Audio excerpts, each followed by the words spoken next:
Hello and good morning everyone, welcome back to the channel. और आज की इस वीडियो में हम कवर करेंगे कुछ important market news and updates.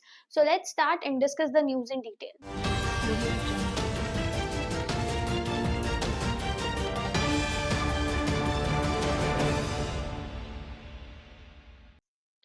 जो पहली न्यूज़ हम कवर करेंगे that is about IT stocks, जिसमें आज निफ्टी आईटी इंडेक्स 2% से ऊपर गया है और ये थर्ड कॉन्जिक्यूटिव डे था गेन्स का।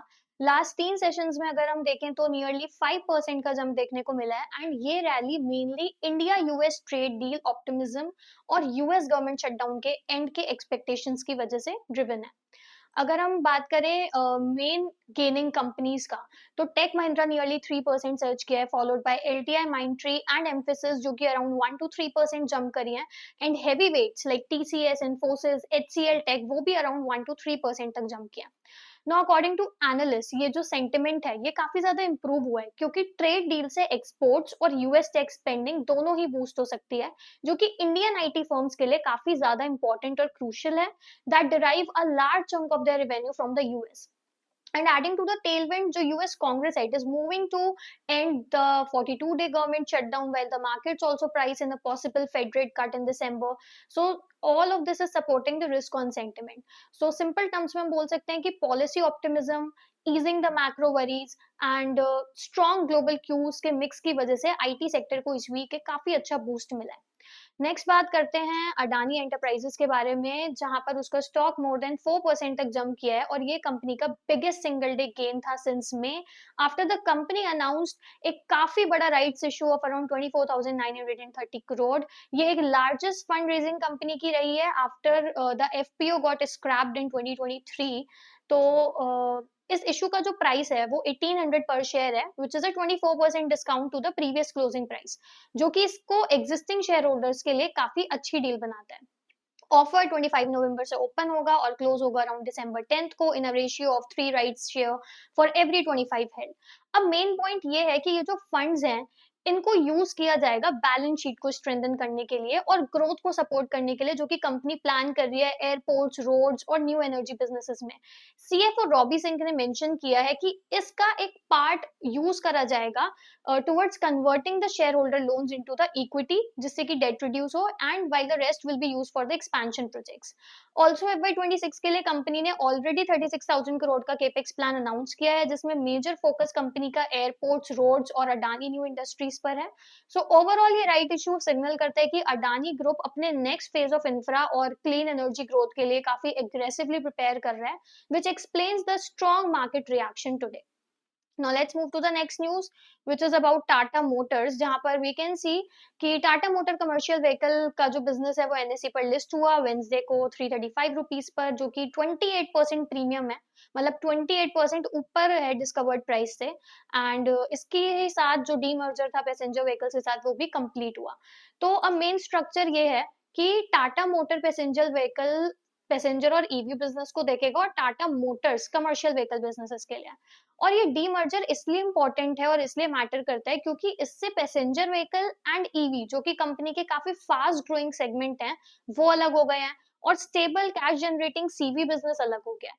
ऑल्सो जो कॉन्ग्लोमरेट डिस्काउंट रिमूव है होता है वो रिमूव हो गया है, जिसका मतलब है कि अब इन्वेस्टर्स हर बिजनेस को इंडिविजुअली वैल्यू कर सकते हैं और ये प्रोवाइड करेगा एक chance to do a focused investment in India's commercial vehicle upscale, supported by policy tailwind, improving freight activity, GST rate cut and fleet replacement.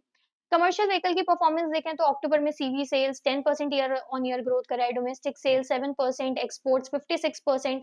तो एनालिस्ट देख रहे हैं कि एक स्ट्रॉन्ग ग्रोथ पोटेंशियल है due to logistics and construction demand.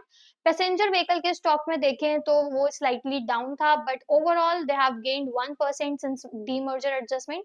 So basically demerger ने दो focused entities अब क्रिएट कर दी हैं, जिससे कि इन्वेस्टर्स को एक क्लियर एक्सपोजर मिल सकता है कि इधर वो हाई ग्रोथ पैसेंजर व्हीकल में इन्वेस्ट करें या फिर cash rich commercial vehicle businesses में, और दोनों में ही काफी स्ट्रॉन्ग मार्केट टेलविंड्स भी देखने को मिल रहे हैं। Now next news is about grow, जिसके शेयर्स लिस्ट हो गए हैं एंड वी कैन सी कि कंपनी के जो शेयर्स लिस्ट हुए हैं वो 10% इंट्राडे सर्ज भी किए हैं after the listing. Listing price open हुआ था 112 पे वर्सेस आईपीओ प्राइस 100 था, जो कि 12% प्रीमियम दिखाता है। आईपीओ डिटेल्स की बात करें तो जो साइज था आईपीओ का, फ्रेश इशू 1060 करोड़ था and offer for sale around 55.72 crore था। एंड इन्वेस्टर के कॉन्फिडेंस जो मेजर ड्राइवर्स थे वो ये था कि एक तो ब्रांड का काफी ज्यादा स्ट्रॉन्ग रिकॉल है एंड काफी ज्यादा एक रैपिड यूजर ग्रोथ भी हो रही है इंडिया के डिजिटल इन्वेस्टिंग स्पेस में। साथ ही में ये एक ऐसा मोबाइल फर्स्ट प्लेटफॉर्म है जो कि equity, mutual fund, FD, US stock सब कुछ ऑफर करता है। एंड कस्टमर एक्विजिशन कॉस्ट काफी लो है कंपनी की, हाई कन्वर्जन रेट है from MF to equities and growing AUM. अगर हम देखें कि कंपनी अपने आईपीओ प्रोसीड्स को कहाँ यूज करने वाली है, तो बेसिकली 225 करोड़ अराउंड जाएगा ब्रांड बिल्डिंग और मार्केटिंग की तरफ, 205 करोड़ जाएगा एनबीएफसी आर्म ग्रो क्रेडिट सर्व टेक्नोलॉजी की तरफ, 167.5 करोड़ जाएगा मार्जिन ट्रेडिंग फैसिलिटी की तरफ, 152.5 करोड़ जाएगा क्लाउड इंफ्रा को स्ट्रेंथन करने के लिए and remaining will be used for acquisitions and general corporate purpose. तो बेसिकली ये जो आईपीओ डेब्यू है, इसमें ये भी देखने को मिला है कि इन्वेस्टर का कॉन्फिडेंस काफी ज्यादा स्ट्रॉन्ग था, तो we can hope for an attractive growth story ahead. But valuation multiples काफी ज्यादा हाई हैं एंड मार्जिन प्रेशर भी है, एक रेगुलेटरी रिस्क भी की कंसिडरेशन में रहता है इस टाइप की कंपनीज के लिए। Now let's move to the quarterly results update, जहां पर हम देखते हैं एशियन पेंट्स के result and Asian Paints around 4% तक बढ़ा ऑन वेंसडे अपने रिजल्ट्स अनाउंस करने के बाद एंड टच किया intraday high of around 2838 rupees. So अगर रिजल्ट्स की बात करें तो एशियन पेंट ने डोमेस्टिक डेकोरेटिव वॉल्यूम ग्रोथ काफी ज्यादा स्ट्रॉन्ग डिलीवर करी ऑफ अराउंड 10.9% क्वार्टर टू में, जो कि मार्केट एक्सपेक्टेशन से 4-5% से ज्यादा हाई है। एंड कंपनी का जो नेट प्रॉफिट है वो भी 47% बढ़ा है। अगर हम बात करें, इसमें इंक्लूडेड थे one time loss of 180 crore, revenue grow हुआ है 6.4%, जिसने भी एनालिस्ट का जो एस्टिमेट था वो बीट किया है। इट्स स्टूड एट 8531 करोड़ और एस्टिमेट्स थे कि 8100 करोड़ के अराउंड होगा। अगर इस क्वार्टर के EBITDA की बात करें तो वो भी 21.3% बढ़ा है, मार्जिन एक्सपैंड करें 200 बेसिस पॉइंट से, out performing the poll estimate for 16.3%। while Asian paint ने गेन किया रिजल्ट्स पे, but some peers reacted differently. Grasim slipped to intraday low, whereas Berger Paint and Indigo Paint they reacted and recorded a positive move. And last quarterly update is about BSE shares, जो कि nearly 5% तक jump करे on Wednesday following the release of its result, जो कि Tuesday को हुए थे।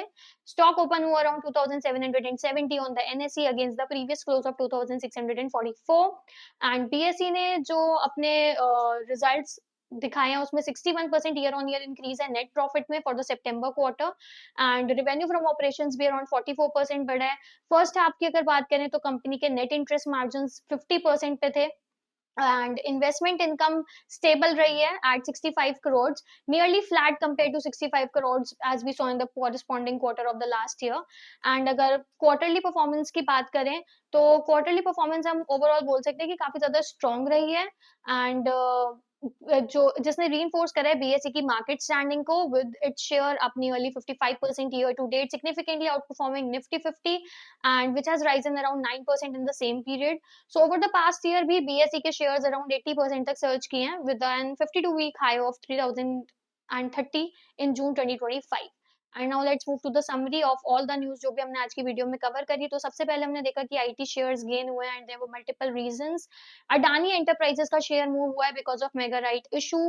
Tata Motors का CV जो वर्टिकल है उसका लिस्टिंग हो गया है and it listed with 28% premium. Then we covered the news of Grow, जिसने अपना डेब्यू किया एंड शेयर्स डेब्यू के बाद आफ्टर around 10 to 11% surge हुए हैं.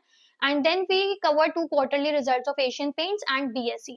So that was all for today's market updates and daily market rundown. If you found this video informative, make sure to give it a like, subscribe to the channel and hit the bell icon so you never miss daily insights. See you in the next one. Until then, keep learning and happy investing.